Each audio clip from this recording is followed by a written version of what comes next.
Bueno, mi nombre es Marcos Trevisan, trabajo en el Laboratorio de Sistemas Dinámicos, acá donde estamos ahora. Pertenece a la Facultad de Ciencias Exactas de la Universidad de Buenos Aires. El Laboratorio de Sistemas Dinámicos trabaja históricamente, el asunto en el que trabajamos es la matematización de problemas de la naturaleza. Y hace 10 años o quizás hasta 15, esos problemas que eran más generales convergieron a dos áreas de investigación bien definidas, que son el problema de la producción del canto de aves y el problema de la producción de la voz humana. Y el vínculo entre las dos áreas es, creo, bastante directo, en el sentido de que las aves, o la mayoría de las especies de las aves, o al menos la mitad de las especies de las aves, aprenden a cantar su canto como nosotros aprendemos a hablar. Es decir, necesitamos tutores y esa tutoría termina en un lenguaje o en un canto, en este caso, cristalizado. Y entonces, montado sobre esa serie de analogías, un poco la analogía del aprendizaje y también la analogía del aparato vocal, que en el caso de los pájaros es perfectamente análogo, o sea, tienen cuerdas vocales que se llaman, que forman parte de la siringe, como nosotros tenemos cuerdas vocales también. Ellos tienen labios que vibran, así como nosotros tenemos cuerdas vocales que vibran. Y luego esa vibración genera una señal sonora que viaja en el pico y en una serie de cavidades que los pájaros tienen, así como en nuestro caso viajan a través del tracto vocal, que es el que efectivamente genera la señal acústica final, que es lo que nosotros entendemos como voz. De modo que en los pájaros se pueden hacer muchos experimentos, se pueden postular o tratar este tipo de preguntas en un sistema animal más simple y al mismo tiempo nosotros nos realimentamos de los resultados que aparecen de los experimentos y de los trabajos sobre aves y viceversa. Y entonces trabajamos en las dos líneas más o menos simultáneamente. Mi trabajo desde hace, te diría, 10 años se detuvo en el problema de la producción vocal. Y el problema de la producción vocal desde el punto de vista de la física de la producción de voz. O sea, cuando uno habla se ponen en marcha una serie de mecanismos descritos por la física clásica, que van desde el paso del aire a través de las cuerdas vocales y ese paso de aire pone en movimiento, transfiere energía a las cuerdas vocales que oscilan. Nosotros no tenemos un control activo de las cuerdas vocales, no es que las ponemos a oscilar, sino que simplemente pasamos aire a través, como el que pasa aire a través de un papel y ve ese papel vibrar. Así hacemos nosotros para poner en marcha las cuerdas vocales. Esas cuerdas vocales básicamente interrumpen el flujo de aire que está pasando a través de ellas y esa interrupción de flujo de aire crea un sonido. Crea rarefacciones del aire que viajan a través del tracto vocal. El tracto vocal filtra esa señal sonora y esa señal sonora, una vez que sale por la boca, sale en términos del aire. Entonces, el área, digamos, el análisis científico o el enfoque científico sobre el habla, sobre la producción de voz, históricamente, bueno, presenta muchas variantes. Nosotros decidimos estudiar ese problema desde el punto de vista estrictamente de la física de la producción de voz. Entonces, así como hay sonidos que se producen con oscilación de cuerdas vocales o con movimiento de cuerdas vocales, hay básicamente las vocales, efectivamente de ahí toman su nombre. Hay otros sonidos, como las consonantes, que se generan por otras vías totalmente distintas, que básicamente usan la turbulencia, generar sonido por turbulencia en el aire. Y esas turbulencias se generan generando o produciendo con el tracto vocal cavidades muy chiquititas por las que el aire pasa. Uno puede hacer la prueba con distintas consonantes, con la S, con la F, y lo que ve es que básicamente hay un lugar por donde el aire tiene que pasar prácticamente por una obstrucción del tracto vocal. Esa obstrucción genera turbulencia del aire que sale a través de un jet, a través prácticamente de esa obstrucción, y esa turbulencia es la que genera la fuente de sonido. De modo que nosotros usamos una serie de mecanismos que están bien descritos por la física clásica para producir voz. Y la idea era tratar de construir un modelo a partir de toda esa física bien conocida, centenaria diría yo, y usarla para generar un modelo matemático que nos permitiera producir voz. Eso significa que el modelo matemático integrado en el tiempo, o sea, esas ecuaciones desarrolladas en el tiempo, generarán voz humana, pero virtual. Entonces, el problema entonces, antes de escribir un modelo matemático del aparato vocal, uno tiene que hacer una caricatura de ese aparato vocal. Tiene que encontrar los elementos mínimos que permiten describirlo en términos matemáticos. Entonces, por ejemplo, en las cuerdas vocales uno puede asumir un modelo muy simple, un modelo que históricamente se estudia en física. Ese modelo es un modelo en el que las cuerdas vocales se caricaturizan usando simplemente... Si estas fueran las cuerdas vocales verdaderas, es decir, estas son las membranas que se ponen a oscilar cuando pasa el aire desde abajo, uno pone, a partir de la presión de los pulmones, hace pasar aire por aquí. Estas membranas, que son un tejido flexible, se pueden en principio modelar como si fueran pequeñas masas unidas por resortes, y entre sí con otras masas, a su vez unidas por resortes, al tejido central que está fijo, y simplemente asumir que esas masas unidas por resortes se pueden escribir. O sea, es una especie de modelo simple que se usa mucho en la física clásica para estudiar oscilaciones o problemas que tienen que ver con elasticidad, y permiten escribir una serie de ecuaciones muy simples, una serie de ecuaciones de movimiento, las ecuaciones de movimiento de Newton para esas masas vinculadas con los resortes, y entonces uno puede escribir que estas masas, estas pequeñas masas unidas por resortes, voy a escribir una constante K que está asociada a la elasticidad de esos resortes. Uno puede escribir una ecuación, que es una ecuación, se llama una ecuación diferencial, que es la ecuación de movimiento de esas masas.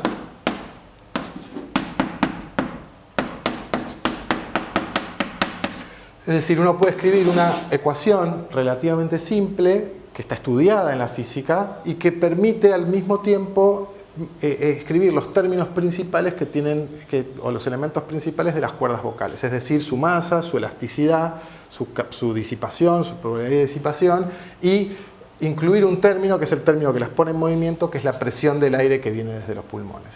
Es decir, que uno puede escribir un modelo muy simple donde cada una ecuación diferencial, una ecuación física en la que cada uno de los elementos que forman parte de esa ecuación están asociados a cantidades relevantes o anatómicas de las cuerdas vocales. Esto respecto del problema único de las cuerdas vocales oscilando.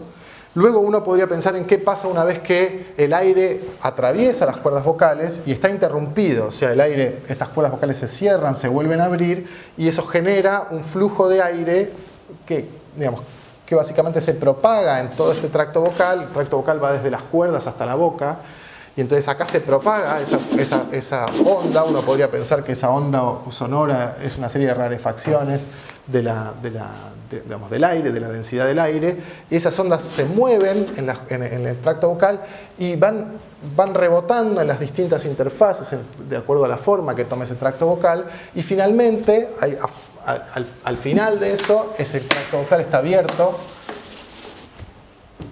en la boca. Ese tracto vocal tiene formas distintas, pero finalmente se abre en la boca, y lo que sale, esta señal, es la señal sonora que nosotros reconocemos como voz, directamente por afuera del tracto vocal.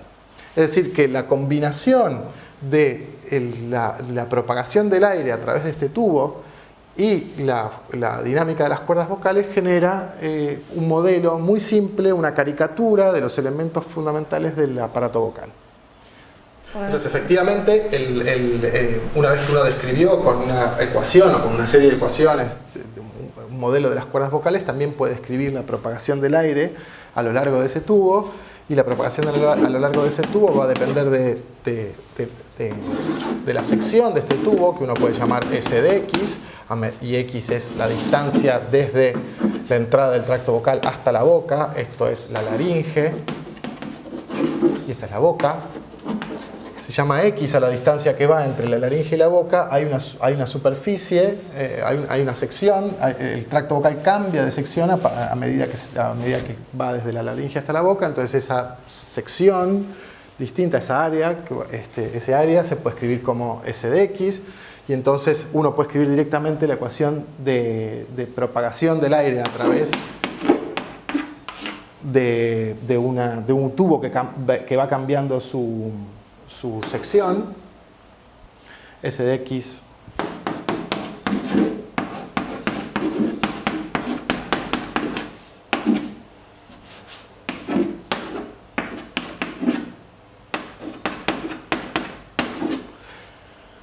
y efectivamente, usando estas dos ecuaciones, no son rigurosamente estas las que usamos, son porque efectivamente para resolver estas ecuaciones usamos computadoras, son ecuaciones que no tienen una resolución analítica simple, es decir, uno no puede encontrar en papel una solución para esas ecuaciones, de modo que se escriben en una computadora y es la computadora la que las resuelve numéricamente y es la que a su vez genera entonces la voz que finalmente el programa nos devuelve, el código nos devuelve. Es decir, que esto describe una caricatura de los elementos fundamentales del aparato vocal.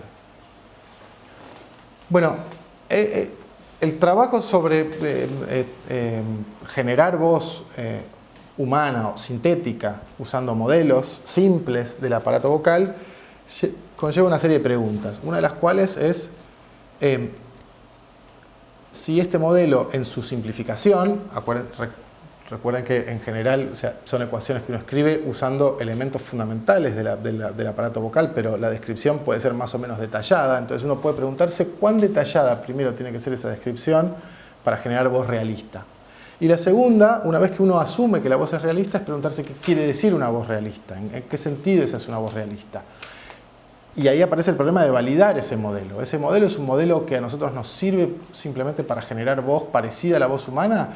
¿O es efectivamente un modelo que reproduce bien lo que hacemos cuando hablamos? Y en ese sentido lo que nos preguntamos es, ¿no será que yo puedo controlar este modelo directamente entonces con los gestos que yo hago cuando voy a hablar, directamente con los gestos que yo hago? Controlar el programa o el código que está programado en una computadora, este aparato vocal virtual que está programado en una computadora, controlarlo directamente con la información gestual de lo que yo voy diciendo y que ese modelo hable en lugar de mí. O sea, yo podría hacer la mímica, esto que ustedes ven, este movimiento del aparato vocal o del tracto vocal, yo podría estar simplemente reproduciendo los gestos que hago para hablar y la pregunta es si el modelo habla por mí cuando yo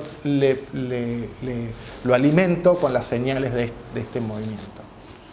La segunda pregunta que surge inmediatamente es ¿cuánta información le tengo que dar a mi modelo? O sea, si yo quisiera describir todo el movimiento que hace el tracto, que yo hago cuando hablo, tendría que poner detectores, ¿cuántos detectores? En la lengua, en los labios, en los dientes, en la mandíbula, en la tráquea. ¿Cuántos detectores tendré que poner para que el modelo no tenga ninguna ambigüedad, o sea, desambigüe lo que llega al modelo y reproduzca la voz que yo estoy tratando de producir? Y la respuesta es que efectivamente un modelo simple puede ser alimentado con pocas señales, en particular 3 usamos nosotros, para reproducir una serie de fonemas. En particular nosotros trabajamos sobre el español, pero uno podría decir que son fonemas genéricos y que incluyen fonemas que se usan en muchos idiomas, o en la mayor parte de los idiomas. Es decir, las consonantes plosivas y las vocales y variantes de vocales se pueden reproducir, o sea, el modelo las dice solamente cuando yo uso 3 detectores y hago el gesto del habla asociado. Una pregunta que se puede hacer a propósito de qué significa una voz realista es, se puede explorar con un modelo como esto.